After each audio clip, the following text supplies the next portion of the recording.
O Texas é o estado americano que é o segundo mais rico do país, com um PIB de 2 trilhões de dólares. E caso fosse uma nação, seria a 10ª maior economia do planeta. Além disso, sua população de 29 milhões de habitantes pode desfrutar de um PIB per capita de 67 mil dólares. E o estado detém 40% da produção de petróleo dos Estados Unidos, produzindo mais do que o Brasil e a China somados. No entanto, nos últimos anos, o Texas tem ficado cada vez mais insatisfeito com o governo federal. E a ideia de se tornar um país soberano tem ganhado força com a crescente polarização política nos Estados Unidos, principalmente para um estado que já foi um país anteriormente e tem um forte caráter de independência. E esse fato ainda é forçado pela recente convenção republicana, que quer pressionar por um referendo já em 2023 para determinar se o Texas deve ou não ganhar o status de nação. Além do crescente apoio que o movimento nacionalista do Texas tem ganhado, com a campanha conhecida como Texit,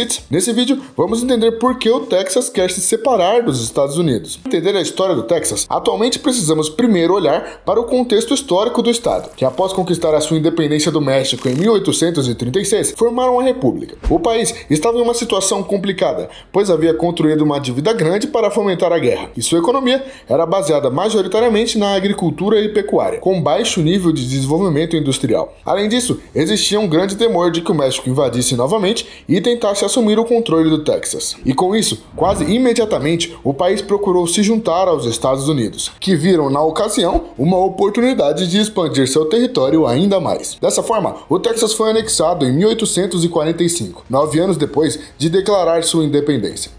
Durante a Guerra Civil Americana, em 1861, os Estados Unidos foram divididos, após 11 estados do Sul, incluindo o Texas, formarem os Estados Confederados da América. Porém, diferente de outros estados que se juntaram à Confederação, mas dependiam de legislaturas estaduais para proclamar sua seção oficial, o Texas foi o único estado da história americana a realizar um referendo sobre a seção naquele ano, quando a maioria dos eleitores texanos optaram por se juntar à Confederação. E após a derrota da Confederação em 1865, o Texas foi reintegrado à União. Entretanto, por mais que tenha se mantido parte dos Estados Unidos desde então, o Texas mantém uma forte identidade própria, onde os texanos se orgulham mais pelo fato de serem parte do seu estado do que do próprio país. E assim, de tempos em tempos, surge com maior ou menor intensidade a ideia de se separar novamente. Quem não pode se separar, entretanto, é a gente. Então, se está curioso pelo resto do vídeo, não esquece de checar se já deixou o like e a inscrição no canal para não perder mais nenhum vídeo.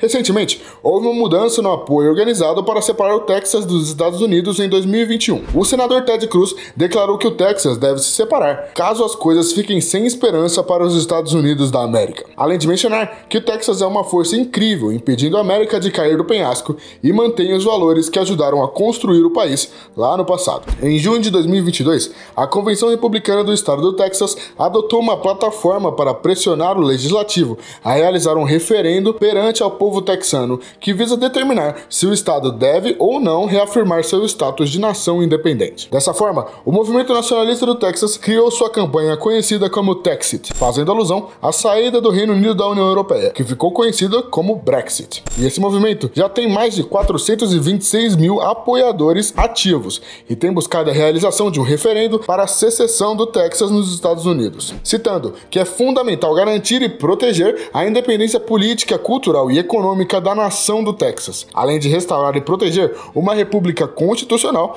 e os direitos de seu povo. O site oficial do movimento afirma que são os texanos, e não burocratas do governo federal, que pedem o fim da contribuição de cerca de 160 milhões de dólares por ano tomado por impostos do contribuinte do Texas, tendo em vista que o estado é um dos menos beneficiados das transferências do governo federal. Ou seja, é o 7º estado que menos recebe de volta em relação ao que paga o governo. Com isso, surge a pergunta do por que o Texas quer se separar dos Estados Unidos. Esse possivelmente tem mais a ver com os valores, que contratam diretamente com o governo federal, atualmente governado pelo Partido Democrata. Ou seja, enquanto a população do Texas tem valores inegociáveis, como as questões do aborto e do porte de armas, com o estado tendo mais de 1 milhão de armas registradas, sendo o 5º maior número do país, além de preferir o modelo de governo com baixa intervenção estatal, baixos impostos, o que contrasta diretamente com o atual governo, que defende justamente o contrário. e possui pautas controversas para os texanos, como questões de ideologia de gênero e mudanças climáticas. Os separatistas também acreditam que o governo estaria disposto a uma separação negociada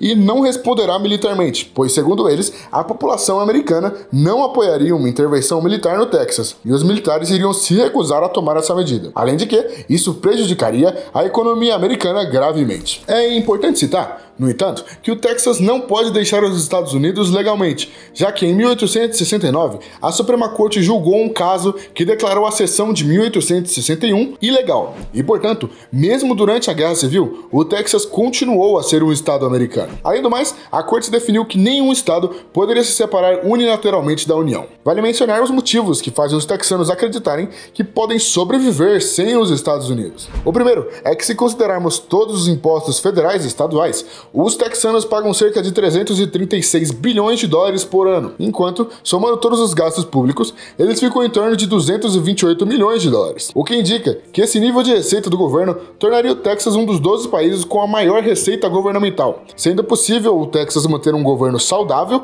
e com superávit. O segundo motivo é que a economia do estado é muito forte, com um PIB de 2 trilhões de dólares, que tornaria o Texas a 10ª maior economia do mundo caso fosse um país soberano, à frente de economias como o Brasil e a Austrália. Durante grande parte do século XX, a economia do Texas era muito dependente do petróleo. Além disso, naquele momento, mesmo com incentivos a negócios, não era tão vantajoso abrir uma empresa no estado, tendo em vista que todo investimento, talento e status estavam em estados como Nova York e Califórnia. Logo, não havia motivo para uma empresa se basear em um estado dominado por petróleo. Entretanto, à medida que a economia do estado foi se diversificando consideravelmente e o custo de cidades populares como São Francisco e Nova York foi aumentando a níveis estratosféricos, abrir um negócio no Texas se tornou muito atrativo, ainda mais com a localização estratégica no centro dos Estados Unidos, tornando-se hoje sede de grandes corporações como American Airlines e Dell. Por esse motivo, sempre existem comparações entre o Texas e a Califórnia, tendo em vista que são os dois estados com maior PIB e população da nação. Apesar disso, a diferença de mentalidade é extremamente significativa. Enquanto a Califórnia, notoriamente iluminada pelo Partido Democrata, possui um alto custo de vida e o maior imposto de renda estadual dos Estados Unidos, que pode chegar até 12%, o Texas, por outro lado, é uma das bases do Partido Republicano, não cobrando imposto de renda sobre o seu cidadão, além de ser notório por possuir um baixo custo de vida e mercado imobiliário barato. Além disso, a Califórnia mantém diversas regulamentações sobre negócios, enquanto o Texas é justamente o oposto. E com isso, o estado tem recebido muitos trabalhadores e empresas que antes se baseavam na Califórnia, com 62 companhias fazendo esse processo desde 2012, entre elas gigantes como Oracle e HP, além de ser um estado que mais recebeu imigrantes internos do país nesse período. Também é válido mencionar que a energia é muito importante para o Texas, pois o estado é extremamente independente em relação à produção de energia, produzindo mais eletricidade do que precisa e do que qualquer outro estado dos Estados Unidos, e tirando quase o dobro da Flórida, que é o segundo maior produtor. Além do mais, o Texas continua sendo o maior produtor e refinador de petróleo e gás do país, produzindo cerca de 40% da produção de petróleo dos Estados Unidos, que é o maior produtor de petróleo do mundo. No entanto, a energia do estado não se baseia apenas em combustíveis fósseis, pois também lideram a produção de energia renovável, mais notoriamente da energia eólica. O estado também se destaca na agricultura, liderando a nação com o maior número de fazendas e ranchos que se estendem por uma área maior do que países inteiros como Espanha e Alemanha, além de possuir uma forte indústria de manufaturados, tornando-se hoje um dos principais hubs de TI do mundo, desde o desenvolvimento de componentes para computadores até sistemas e softwares. Outro ponto importante é que o Texas tem saída para o mar, o que facilita o acesso a rotas comerciais pelo mundo, possuindo o 6º porto mais movimentado dos Estados Unidos, o Porto de Rio Santa, que possui rotas comerciais com diversos países, como Alemanha, Brasil e Coreia do Sul. E esse fator é relevante, pois caso o estado se tornasse independente, não dependeria dos Estados Unidos para exportar os seus principais produtos. Contudo, por mais que o movimento separatista do Texas continue ganhando força, é muito improvável que essa ideia se torne realidade. Todavia, esse movimento evidencia que a política americana atingiu uma radicalização no ponto de que a estabilidade do país está cada vez mais fragilizada e parece ser irreversível. Com isso, o Texas vai continuar buscando a sua independência e pode motivar outros estados a buscarem soluções parecidas em um futuro próximo. E aí? O que acha? Será que está pintando um novo país na América do Norte? Deixe sua opinião pra gente aqui nos comentários. E não esquece de se inscrever e deixar o like para não perder mais vídeos como esse. Muito obrigado a você que chegou até o final. Eu vou ficando por aqui e até a próxima, pessoal!